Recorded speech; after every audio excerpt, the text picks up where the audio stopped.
So I'll be showing you how to hide your IP address in WhatsApp calls on your iPhone.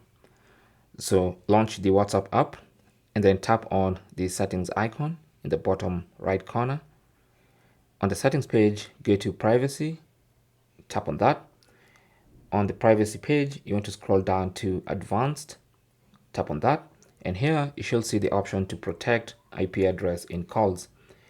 It says to make it harder for people to infer your location, calls on this device will be securely relayed through WhatsApp servers. This will reduce call quality. So to enable that, just tap on that toggle button, and when it's on like that, it means now your IP address will be hidden when making or receiving calls via WhatsApp on your iPhone. Thanks for watching. Leave your comments and questions down below, and good luck.